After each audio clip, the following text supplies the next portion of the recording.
नाव घेऊन बोलू का तुमच्यासोबत ही जी मंडळी बोलण्यात म्हणजे तुम्हाला नाव मी घेतो, तुम्ही नसाल नाव घेतो. विनोद पाटील आहेत त्याच्यापैकी एक, किंवा अजून काही इतर लोक त्याबद्दल बोलतात स्पेसिफिकली, तुम्ही ज्यांचं नाव कदाचित घेणं टाळता इथे, त्यांच्याकडनं त्या सगळ्या शंका उपस्थित केल्या जातात. आणि अजूनही तुम्ही आता जे म्हणतात ना की हैदराबाद गॅजेटप्रमाणे लागू होत आहेत, अनेकांचं म्हणणं हैदराबाद गॅजेटप्रमाणे नाही, शिंदे समितीच्या शिफारसी जुन्या होत्या त्याच्याप्रमाणेच सध्या प्रमाणपत्रांचं वाटप चालू आहे. मी सगळं बरोबर करणार आहे दादा, सगळे डाव मला मीडिया सांगून नाही चालणार.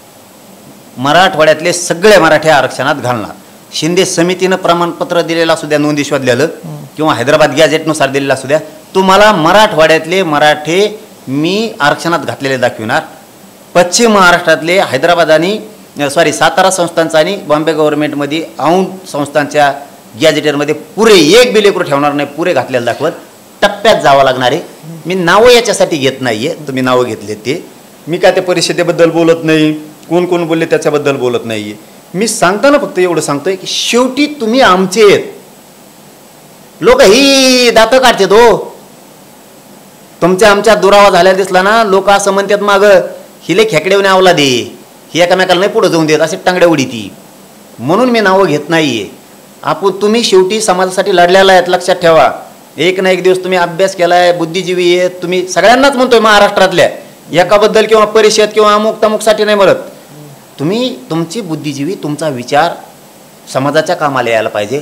तुम्ही बदलावं आणि समाजाच्या बाजूने उभं राहून पदरात कसं टाकता येईल समाजाचे हे बघावं. जे आर बदलितो सुधारित करतो म्हणलं तरी बोलणं चालू. ते विखे पाटील साहेब म्हणतात चर्चेला मी तयार आहे, मैदार उघडे, तरी तुमचं बोलणं चालू. त्याचा अर्थ काय होतो? मला दुखणं झालं, प्रामाणिकपणानं करतो, मला समाजापासून उघडं पाडायचं, समाजाला मला वेगळं करायचं, तोडायचं, माया लेकरं तोडल्यासारखे आम्हाला वनात पाठायचं तुम्हाला गरीबाला. पाटील कसं आहे ना, त्यांचं असं म्हणणं पडतं की गेल्या वेळेस तुम्ही मुंबईला आलात, नवी मुंबईत आलात, काहीतरी अर्धवट झालं, तुम्ही अर्ध्यातनं परत आलात. यावेळेस तुम्ही मुंबईत आलात, काहीतरी अर्ध झालं, परत आलात. तर मनोज जरांगे पाटील पावलं पुढे घेतात, 2 पावलं, आणि मग अर्ध्यात काहीतरी करून मागे येतात. तुमच्या हयात जाईन मला समजून घेण्यात, पाटणं तुपटीत माझी, हो तुमच्या हयात जाईन मला समजून घेण्यात, आणि त्या भानगडीत पडू पण नका म्हणा. मी 2 पावलं का मागं सरकायचं, काय पुढं सरकायचं? छत्रपती शिवराय माझे एकदाच नाही लढले. जर सैन्य दमलं तर हत्याराला धार लावा लागायची, सैन्याला आराम द्यावा लागायचा, कारण जनावरांना सगळं चारा आणायला लागायचा, घोड्यांसाठी सगळं पेंडी हे ते कुटाणा करायला लागायचा, थांबावं लागायचं. वेळोवेळी एक एक एक एक टप्प्यात करता करता शेकडो किल्ले घेतले आणि मग स्वराज्य निर्माण केलं. मी टप्प्यात टप्प्यात गेलो, मुलीला मोफत शिक्षण केलं, मराठी एक केले, मराठीचे भांडणं बंद केले, बांध फोडायचे बंद केले. परत माझा मराठा एका हाकेवरती एकत्र आणला, मराठ्यांना 58 लाख नोंदी दिल्या, त्याच्यातून शिक्षणात फायदा व्हायला लागला, त्याच्यात नोकऱ्यात फायदा व्हायला लागला, योजना यायला लागल्या, घरकुलं यायला लागले, मराठा समाजाला राज्याच्या केंद्राच्या योजना यायला लागल्या, सिंचनाच्या कृषीच्या यायला लागल्या. 15 ते 16 फायदे एका फटक्यात केलेत. 3 कोटी आरक्षणात घातलेत पहिल्या वर्षात. दुसऱ्या वर्षात गॅजेटियर दिलं, रेकॉर्डवर आणलं हैदराबादचं. सातारा संस्थांचं गॅजेटियर पश्चिम महाराष्ट्रासाठी रेकॉर्डवर आणलं शासनाच्या. ते काम आहे, किती काम करू, तुम्हाला खपतच नाहीये, मी पचतच नाहीये, काय करू मी? पाटील मी गोष्ट बोलू, मला एक जाणवते गोष्ट, म्हणजे मी तुमच्या याच्यापूर्वी सुद्धा इंटरव्ह्यू अनेकदा केला, आपण अनेकदा बोललो याच्यापूर्वी. तुमच्या याच्यापूर्वीचा लढा मी जेव्हा बघायचो ना, तर आक्रमक ज्या तुम्हाला विरोध व्हायचा, विशेष करून काही ओबीसी नेत्यांकडनं विरोध व्हायचा, तुमची लढाई तेव्हा मला प्रकर्षाने जाणवायची. आरक्षणासाठी असतानाच समोर कोण होतं, आरक्षण मागण्याची एक लढाई एक बाजूची होती, पण विरोधक जे तुमचे त्या काळी होते, त्या काळी ओबीसीचे नेते असतील. यावेळेस मला अशी गोष्ट जाणवते की तुमच्या यावेळेस बोलण्यातून मला एक तुमची मला मनस्थिती जाणवते ना, यावेळेस तुमचा लढा आपल्यातल्याच लोकांची जास्त आहे यावेळेस, असं मला जाणवतं आहे. मराठा समाजातलेच काही नेते, मराठा आरक्षणासाठी लढणारेच काही नेते, यांच्याबद्दल तुमच्या बोलण्यातून मला जास्त यावेळेस राग म्हणा एक प्रकारची का तिडीक जाणवते. दुसऱ्यातलं पहिल्यातलं एक महत्त्वाचं राहिलं तेवढं अर्ध्या मिनिटात सांगतो की वाशीहून माघारी आले, मराठे वाशीला गेले, मराठ्यांना पाहिजे ओबीसीत आरक्षण. 2012च्या कायद्यात दुरुस्ती केल्याशिवाय मराठ्याला ओबीसी आरक्षणात जाताच येत नाही, सगळे सोयरे म्हणून. ती कायदा दुरुस्त पहिल्यांदा झालाय. ही लहान लढाई नव्हती, तिथं जाण्यासाठी माझ्या मराठ्यांना मुंबईत जाऊन झुंजावं लागलं. तुम्ही तेवढं पण नाही केलं. आत्ता गेलोत, जी आरच अंतिम आहे ना, दुसरं काय अंतिम आहे? हैदराबादचं गॅजेटियर लागू करतोय, ह्यो जी आर काढलाय, याच्यापेक्षा मोठं काय माघारी आलोत म्हणायला? कुठं माघारी आलोत? अर्धवट काहीतरी करतात आणि तुम्ही जी आर अर्धवट नाहीये ना, ती प्रक्रियाच आहे ना. असं कधी होतंय का? तुम्ही राष्ट्रीय आज केली, तुम्ही एखाद्या फ्लॅट विकत घेतला मुंबईत, आज रजिस्ट्री केली लगेच उद्या PTR दिला तुम्हाला महानगरपालिकेने किंवा लगेच असं झालं असं नसतं. तुम्ही एका जमीन घेतली आज रजिस्ट्री होती मग त्याचं चलन भरायचं मग तलाठी मंडल अधिकाऱ्याकडे भरतो मंडल अधिकारी तहसीलदाराकडे चलन भरतो तहसीलदार मग आदेशित करतो आणि मग फेरवाढला जातो. 8-15 दिवस प्रक्रिया लागत असेल ना का लगेच असं लग्न झालं की त्याच दिवशी लेकरं होते. तुम्हाला काही प्रक्रिया असेल का नाही. अरे तुम्ही कवर लोकांना येड्यात काढणार यार. JR काढलेत त्याला वेळ लागतो. एखादी निविदा काढली तुम्ही एखाद्या शेतकऱ्याची नुकसान भरपाई द्यायचं ठरवलं किंवा तुम्ही एखादं पुलाचं टेंडर काढलं काय काढलं एकदा मंजुरी दिल्याच्या नंतर अंमलबजावणीसाठी अर्थ मंत्रालयानं ते पैसे वर्ग करायसाठी कुठाने भानगडी असतात ना बऱ्याच. JR काढला JR तुम्ही काहीच नाही आणलं कधी. JR नाही आणला कळशी नाही आणली परत नाही आणली तुम्ही भांड नाही आणलं काहीच नाही आणलं. आम्ही कायदा सरकारला राज्य मंत्रिमंडळाला कॅबिनेटला तो निर्णय घ्यायला लावला मराठ्यांनी. रेकॉर्डवर आणलं आणि तुम्ही म्हणता माघारी आले. तुमचा दुसरा मुद्दा होता की आमच्याशीच लढाई सुरू आहे. मी नाही लढाई सुरू केली आमच्याशी. कोणाला दुखवलं मी मराठ्याच्या एखाद्या नेत्याला. ह्या नेते म्हणजे हे नेते सोडित नाही मी. आमचे नाही त्यांचे नाही.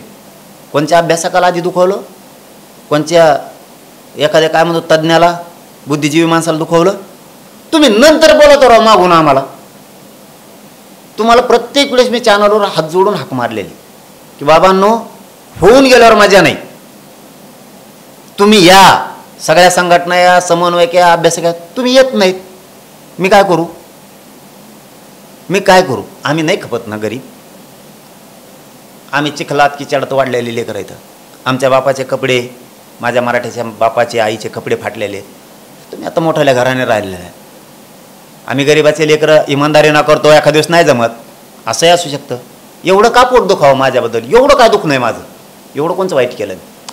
हा असा संघर्ष आहे का गरीब मराठे विरुद्ध श्रीमंत मराठे. त्याचा अर्थ आता असाच काढावा लागणार आहे आम्हाला. दुसरा कोणचा काढणार. कारण तुम्ही थांबतच नाही आहेत. तुमची गर्भ श्रीमंती जागी झाली. तुमची प्रतिष्ठा जागी झाली. तुम्हाला नेताच जपायचा आहे. मला गरीब जपायचा माझा मराठ्याचा. मी नेते फितेशी मंत्र्याशी संबंध मेंटेन नाही करतो ना तोपर्यंत आम्ही त्याचं नावच घेणार कौतुकच करणार.